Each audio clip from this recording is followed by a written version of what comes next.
Firstly, very good morning to all of you. My name is Priya Pandya and today you are connected with our beautiful channel सफल विद्यार्थी. So आज का जो हमारा topic है वो है cardiac cycle. So now let we start our topic. So firstly हम देख लेते हैं इसकी definition. The sequence of changes in the pressure and flow in the heart chambers and blood vessels in between the two subsequent cardiac contraction is known as cardiac cycle. So अगर आप simply इसकी definition समझना चाहते हो तो आप ऐसे समझिए कि ड्यूरिंग हार्ट बीट जो मतलब कि जब हार्ट बीट करता है उस दौरान हार्ट के अंदर होने वाली जो एक्टिविटीज़ होती है उसे ही हम क्या बोलते हैं, कार्डियक साइकिल बोलते हैं. आपको इतना ही रिमेंबर करना है कि ड्यूरिंग द हार्ट बीट जो हमारा हार्ट जो एक्टिविटीज़ करता है, जो प्रोसेस करता है, उसी को क्या बोलते हैं, हम कार्डियक साइकिल बोलते हैं. ठीक है, अब हम देख लेते हैं इसका नॉर्मल ड्यूरेशन कितना होता है. नॉर्मल ड्यूरेशन की अगर बात करें तो कार्डियक साइकिल का जो नॉर्मल ड्यूरेशन होता है वो 0.8 सेकेंड होता है. 75 पर मिनट पर क्या होता है, हार्ट की रेट जब 75 पर मिनट होती है तब जो नॉर्मल ड्यूरेशन होता है कार्डियक साइकिल का वो कितना होता है, 0.8 सेकेंड का होता है. अब इसके भी 4 पार्ट होते हैं. कौन कौन से, atrial systole, ventricular systole, atrial diastole and ventricular diastole. जो एट्रियल सिस्टोल होता है वो 0.1 सेकेंड का होता है. ठीक है, 0.1 सेकेंड, जबकि जो वेंट्रिकुलर सिस्टोल होता है वो 0.3 सेकेंड का होता है. एट्रियल डायस्टोल जो होता है वो 0.7 सेकेंड का होता है, जबकि वेंट्रिकुलर डायस्टोल होता है वो 0.5 सेकेंड का होता है.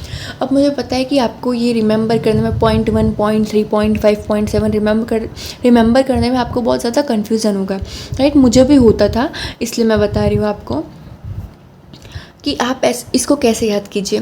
एट्रियल सिस्टोल, फर्स्ट आप यही याद रखिए कि एट्रियल सिस्टोल क्या है, 0.1 सेकेंड का. ये तो आपको इजीली रिमेंबर हो जाएगा कि भाई एट्रियल सिस्टोल सबसे फर्स्ट में आ रहा है, 0.1 सेकेंड का एट्रियल सिस्टोल है. ठीक है, अब क्या है एट्रियल डायस्टोल.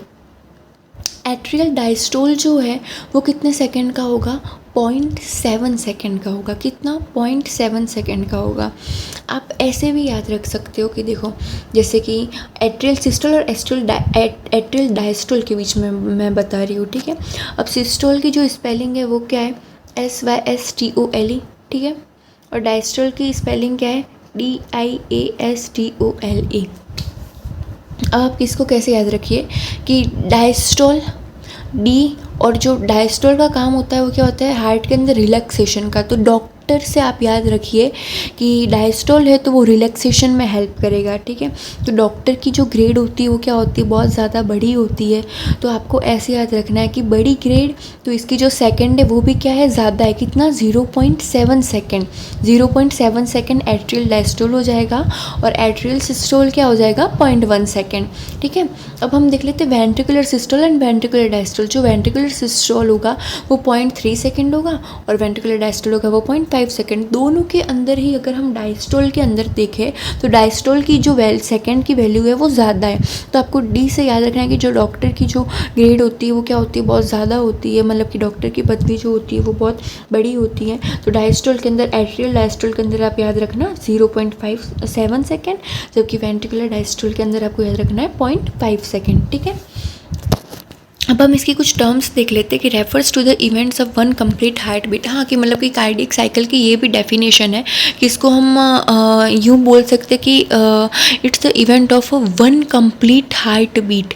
क्या, वन कंप्लीट हार्ट बीट जब होती है उसको ही हम कार्डियक साइकिल बोलते हैं. मैंने आपको बोला था ना कि हार्ट बीट के दौरान होने वाली जो हमारी एक्टिविटीज़ होती है हार्ट के अंदर उसको ही हम क्या बोलते हैं, कार्डियक साइकिल बोलते हैं. तो ये भी यही कह रहा है कि एक कंप्लीट हार्ट बीट जो होती है उसके दौरान जो होने वाला इवेंट होता है वही कार्डियक साइकिल होता है, राइट. अब की टर्म्स जैसे कि मैंने आपको बताया, डायस्टोल से रिलैक्सेशन, डॉक्टर से याद रखिए आप, और सिस्टोल क्या है, कॉन्ट्रैक्शन. ठीक है, देन लब, the sound created by the closing of the heart valves. जब हार्ट की वेल्व्स जो होती है वो जब क्लोज होती है तब जो साउंड आती है वो कैसी होती है, लप डप साउंड होती है. ठीक है, एवी एंड सेमी, वो जो वेल्व है हार्ट के वेल्व वो कौन कौन से, एवी एंड सेमिल्यूनर वॉल्व. ठीक है, अब हम देख लेते हैं flow chart of cardiac cycle. It's the most important flow chart. अगर आपको ये अच्छी तरीके से समझ में आ जाता है देन कार्डियक साइकिल आपको यूँ चुटकी बजाते में याद हो जाएगी. ठीक है, तो देखिए फर्स्ट क्या है, डायस्टोल. फर्स्ट डायस्टोल के अंदर क्या हुआ कि हार्ट के 4 चैम्बर होते हैं, वो तो आपको पता है, ठीक है। Right auricle, left auricle, right ventricle and left ventricle. Firstly क्या कह रहा है कि डायस्टोल के अंदर क्या है, सबसे फर्स्ट जो एट्रिया होगा वो फिल होगा। एट्रिया के अंदर ब्लड आया, फिल हुआ, तो क्या हो जाएंगे, जितने भी वॉल्व्स जो होंगे वो क्या हो जाएंगे, क्लोज हो जाएंगे। भाई ब्लड भर रहा है तो वॉल्व तो क्लोज होंगे ही, वहाँ पर प्रेशर होगा तो क्या हो जाएंगे, वॉल्व जैसे ही एट्रिया फिल होगा वॉल्व जो होंगे वो क्या हो जाएंगे, क्लोज हो जाएंगे। सेकेंड स्टेप में क्या हो रहा है, इंक्रीज्ड एट्रियल प्रेशर ओपन्स एवी वॉल्व। एक बार क्या हुआ, ब्लड आया, फील हो गया और जो जितने भी वॉल्व्स थे वो क्लोज हो गए।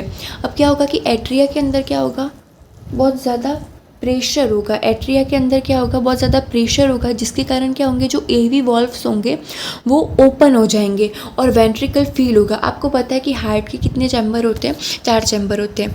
एक मिनट मैं आपको थोड़ा समझा देती हूँ। देखिए ये क्या होता है, ये क्या है, हमारे हार्ट के 4 चैम्बर है, ठीक है। अब यहाँ पर क्या बता रहा है कि सबसे फर्स्टली क्या है, डायस्टोल के अंदर एट्रिया फिल, मतलब कि यहाँ से समझो आप कि ब्लड आ रहा है, ठीक है। तो ये जो हमारा एट्रिया है वो क्या हो गया, पूरी तरीके से फिल हो गया, राइट।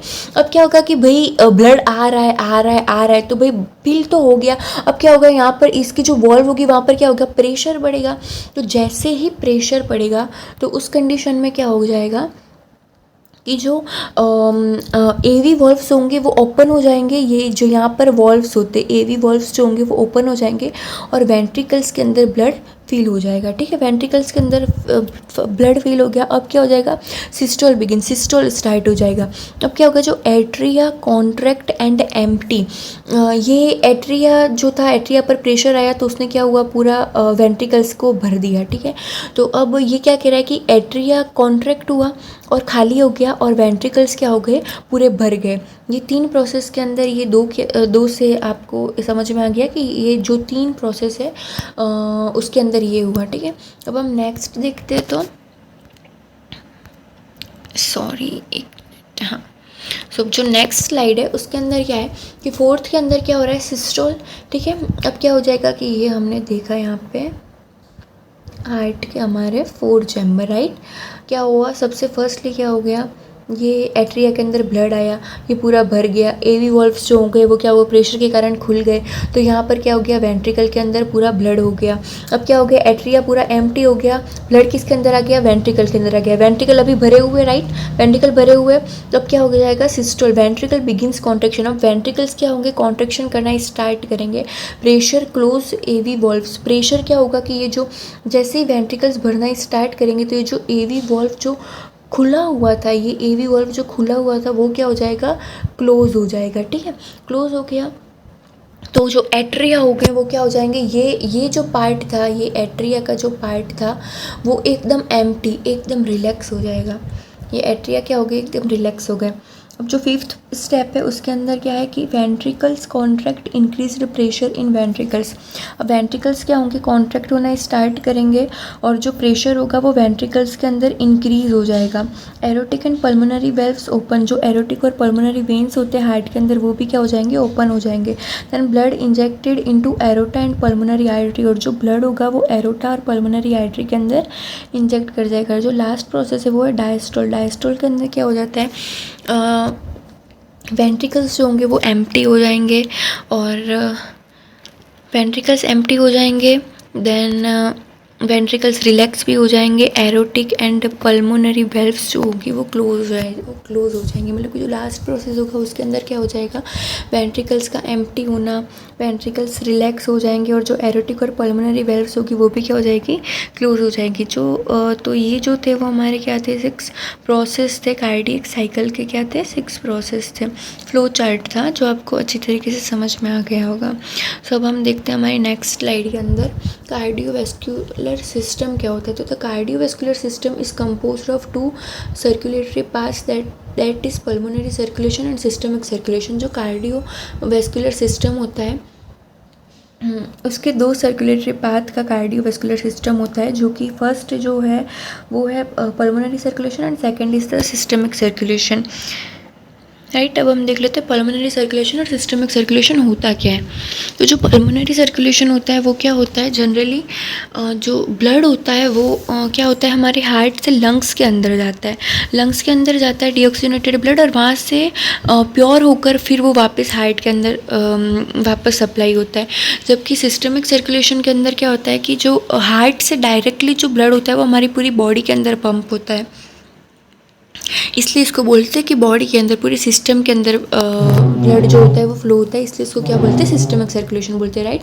सो एक बार हम इसको रीड आउट भी कर लेते हैं कि pulmonary circulation is the system of transportation that shunts deoxygenated blood from the heart to the lungs to be resaturated with oxygen before being displaced into the systemic circulation. यही बोल रहा है कि जो डीऑक्सीनेटेड ब्लड होता है वो heart से लंग्स के अंदर जाता है, प्योरीफाई होता है, और वो प्योर होकर क्या होता है, वापस से हमारे हार्ट के अंदर आता है। जबकि systemic circulation involves the flow of oxygenated blood from the heart to all the body parts and deoxygenated blood from the tissues back to the heart. The right atrium receives the deoxygenated blood. इसमें क्या कह रहा है कि systemic circulation क्या करता है कि ऑक्सीनेटेड ब्लड जो होता है वो हार्ट से पूरी बॉडी के अंदर जाता है, और जो डीऑक्सीनेटेड ब्लड होता है वो टिश्यूज़ से आता है और फिर से हार्ट के अंदर जाता है, ताकि वहाँ पर क्या हो, वो प्योर हो पाए, और फिर से वापस पूरी बॉडी के अंदर जाता है। The right atrium receives the deoxygenated blood. और जो राइट एट्रियम होता है वो क्या रिसीव्स करता है, डीऑक्सीनेटेड ब्लड रिसीव करता है। तो आई होप आपको pulmonary circulation and systemic circulation अच्छी तरीके से समझ में आ गया होगा। सो आज के लेक्चर में इतना ही। Thank you so much video में हमारे साथ बने रहने के लिए। अब हम मिलते हैं नेक्स्ट लेक्चर में। अगर वीडियो अच्छा लगे तो चैनल को लाइक करें, शेयर करें एंड सब्सक्राइब करें। Thank you so much.